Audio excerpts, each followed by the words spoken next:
नमस्कार मित्रों, अद्भुत सन्यासी कथा श्रृंखला में हमारे साथ यात्रा करते हुए आप दूर तक निकल आए हैं।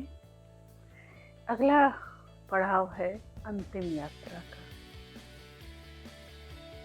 आइए चलते हैं स्वामी जी के पास और सुनते हैं, देखते हैं उनको। प्लेग का खतरा टल गया है, राहत कार्य पूरा हो चुका है। अब मुझे यात्रा पर जाने की इच्छा है, स्वामी जी ने मठ के साथियों से कहा। कुछ दिनों बाद स्वामी विवेकानंद उत्तराखंड में नैनीताल, अल्मोड़ा होते हुए कश्मीर और अमरनाथ यात्रा पर निकले। इस बार उनके साथ भारत और विदेश के शिष्य थे। वे जिस क्षेत्र से गुजरते सभी को उस जगह की खूबी बताते चलते। अपने देश की प्रशंसा करते हुए उनका चेहरा खिल उठता। 2 अगस्त को अमरनाथ की गुफा में उन्होंने प्रवेश किया। यहाँ बर्फानी शिव का दर्शन करते हुए उन्हें कुछ अलौकिक अनुभव हुए। शिव एक महान सन्यासी उनके मन में गूंजने लगा। वहाँ से वे श्रीनगर आए। यहाँ उन्होंने सभी को विदा कर अधिक समय एकांत में रहते हुए ध्यान चिंतन में बिताया। यहीं उन्होंने ईश्वर का चिंतन देवी रूप में किया और माँ काली के दर्शन के बाद ही उन्होंने काली माँ कविता लिखी। 18 अक्टूबर, बेलूर मठ। स्वामी जी यात्रा से लौट आए। स्वामी जी यात्रा से लौट आए। शिष्यों में तो मानो आनंद की लहर दौड़ गई। स्वामी जी, आप कुछ दिन अब केवल आराम करें। लगातार काम और घूमने के कारण आपका स्वास्थ्य गिरता जा रहा है। शरीर थका है, मैं नहीं। हाँ, खान पान में परहेज रखूंगा। तो आप इस हालत में भी कक्षा लेंगे? मैं ठीक हूँ, चिंता ना करो। बीमार होने के बावजूद आपने सन्यासियों की कक्षाएं ले ही ली। मैं बहुत दिनों से अपने देश की महिलाओं की मदद करना चाहता था।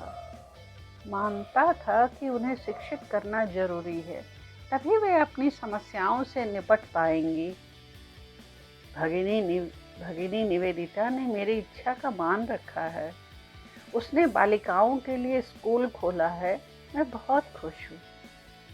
हालांकि उसे कई मुश्किलों का सामना करना पड़ सकता है, मगर वह मेरे अपने कार्य में सफल होगी।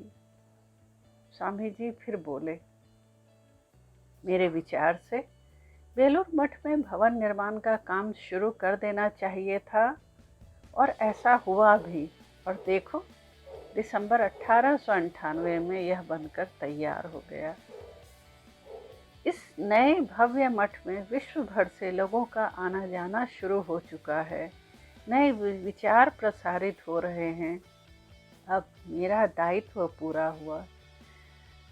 इसे योग्य हाथ में सौंपकर मैं मुक्त हो जाऊंगा। स्वामी जी एक संतुष्टि भरी सांस लेते हुए बोले।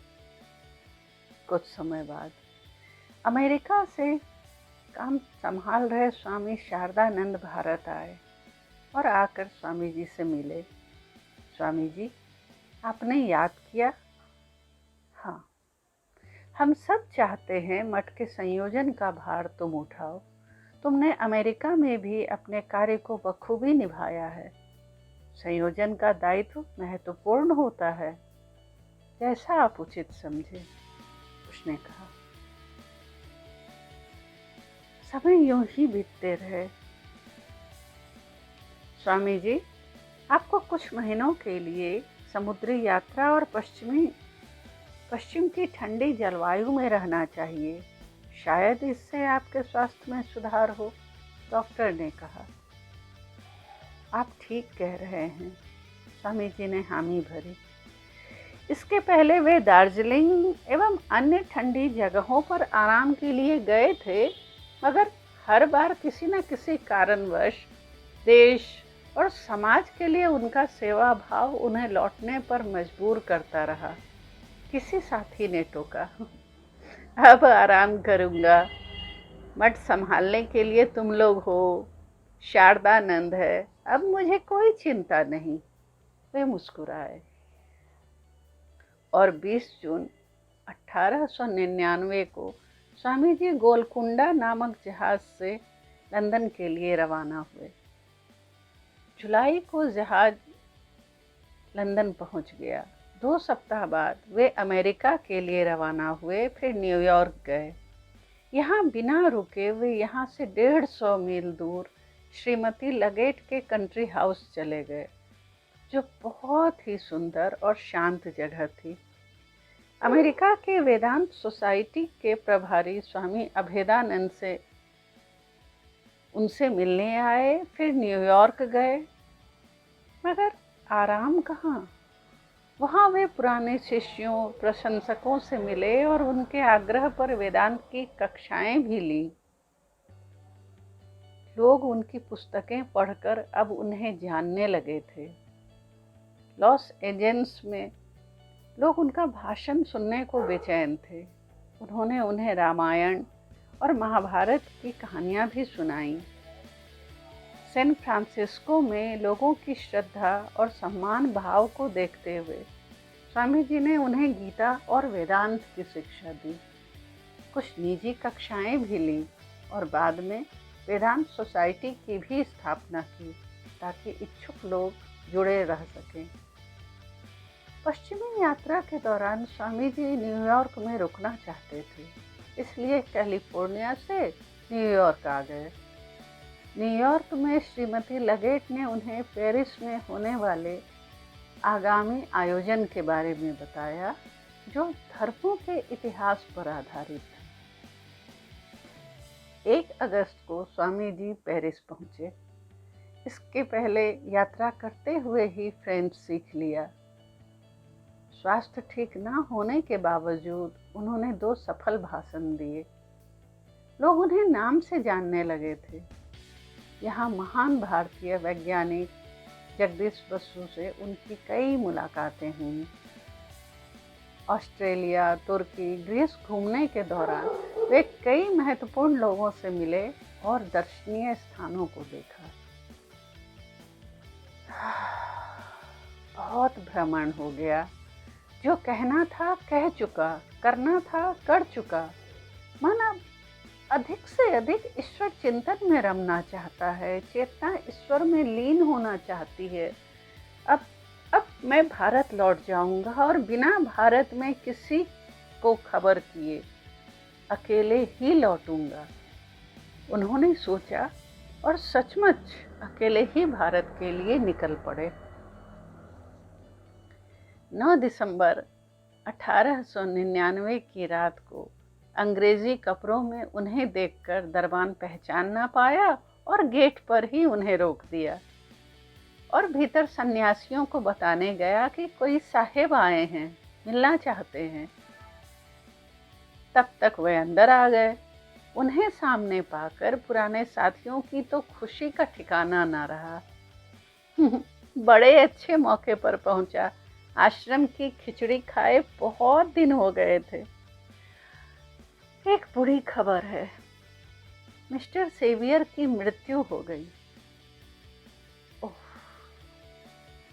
मिसेज सेवियर से मिलने मुझे जाना होगा, स्वामी जी ने कहा तो फिर किसी ने मना नहीं किया।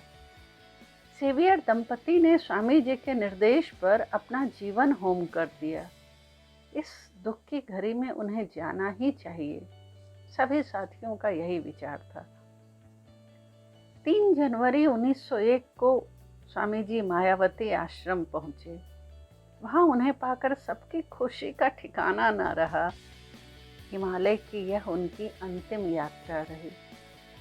मायावती के पवित्र वातावरण में 2 सप्ताह बिताने के बाद वे मठ लौटे। सोच जारी थी, शरीर थक रहा था, किंतु मन कई विचारों से भरा पड़ा था।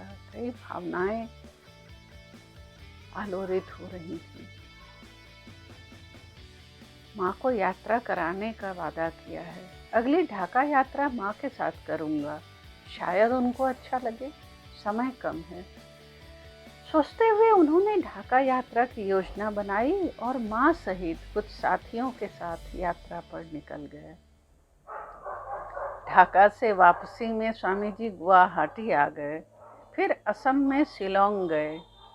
यहीं मुख्य आयुक्त सर हेनरी कॉटन से सार्थक बातचीत हुई। स्वामी जी जहाँ भी गए मिलने वालों की भीड़ लगी रही। इसी हालत में वे मई 1901 को बेलूर मठ लौट आए। उन्होंने मठ में जीवन के कुछ नियम अनुशासन बनाए। वे सुबह उठते, सन्यासियों को जगाते और ध्यान करने कहते। उनके लिए कक्षाएं आयोजित करते। स्कूल, बगीचा, पशु पक्षी सभी विषयों में वे रुचि लेते। समय कितनी तेजी से बीत रहा है। भवन बन जाने के बाद इस मठ में भव्य दुर्गा पूजा, काली पूजा, लक्ष्मी पूजा भी आयोजित हो गई। गुरुदेव का यह केंद्र पूरे विश्व में प्रकाश फैलाएगा। अब मैं लौट सकता हूँ। मठ परिसर में टहलते हुए स्वामी जी विचार करते रहे। स्वामी जी हर पल कुछ न कुछ करते रहते। शरीर को आराम चाहिए था, मगर उन्हें तो जैसे स्थिर रह के चैन ही ना पड़ता। एक दिन मठ में रखे एनसाइक्लोपीडिया ब्रिटानिका का नया संस्करण देखकर उसे पढ़ना शुरू कर दिया। 25 मोटे मोटे खंडों में प्रकाशित इस कोश के 10 खंड उन्होंने जल्द ही पढ़ लिए। जब वे 11वां खंड पढ़ रहे थे, तभी एक शिष्य वहां आया। उन ग्रंथों को देखकर बोला, अगर कोई पूरी जिंदगी भी इसे पढ़ता रहे तो भी इसे समझ पाना कठिन है। स्वामी जी मुस्कुराए। मुस्कुराते हुए बोले, ऐसा कैसे? मैं इसके 10 खंड पढ़ चुका हूँ। तुम जो भी पूछना चाहो पूछ सकते हो। शिष्य ने कठिन से कठिन प्रश्न बीच बीच में से पूछना शुरू किया और स्वामी जी सभी के सही उत्तर बताते गए। वह शिष्य हैरान रह गया। कोई व्यक्ति इस तरह कैसे याद रख सकता है? यह मानवीय शक्ति से बाहर की बात है। ऐसा एकाग्रता से संभव है, और एकाग्रता तभी आती है जब हम पवित्र जीवन जिएं, स्वामी जी ने समझाया। 1 जुलाई 1902 की शाम स्वामी प्रेमानंद के साथ मठ के मैदान में घूमते हुए स्वामी जी एक जगह रुक गए और उन्हें इशारे से मैदान का वह हिस्सा दिखाते हुए बोले, मेरी मृत्यु के बाद मेरा अंतिम संस्कार इसी जगह पर करना। अभी तो तुम पूरी तरह स्वस्थ हो, ऐसा क्यों कह रहे हो? उन्होंने कहा तो स्वामी जी मुस्कुरा दिए। 4 जुलाई को उन्होंने सुबह अपने कमरे में 3 घंटे ध्यान लगाया, काली माँ का सुंदर भजन गाया, फिर सबके साथ भोजन किया।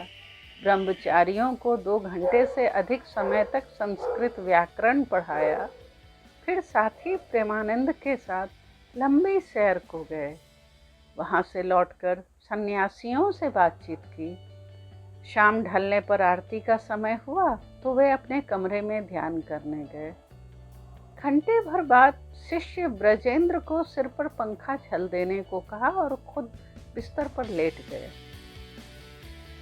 कुछ देर बाद स्वामी जी को सोया जानकर शिष्य पंखा छोड़कर उनके तलवे सहलाने लगा।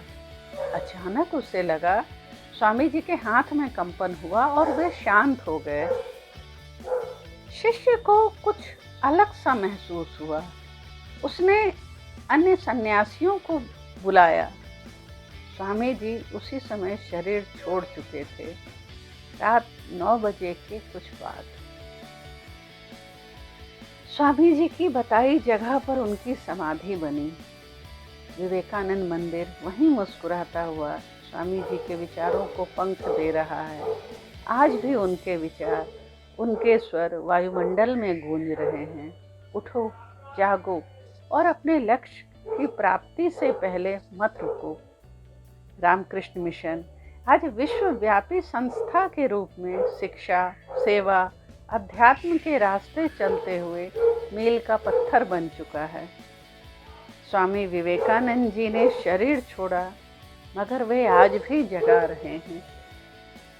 मित्रों, स्वामी जी की जीवन यात्रा यहाँ समाप्त हुई, किंतु स्वामी जी के वचन, उनके दिए गए जीवन मूल्य आज भी हम सबको प्रेरणा दे रहे हैं। इस पर आगे फिर चर्चा होगी। अगली कड़ी में मैं भारती स्मिथ आपके साथ फिर जुड़ती हूँ।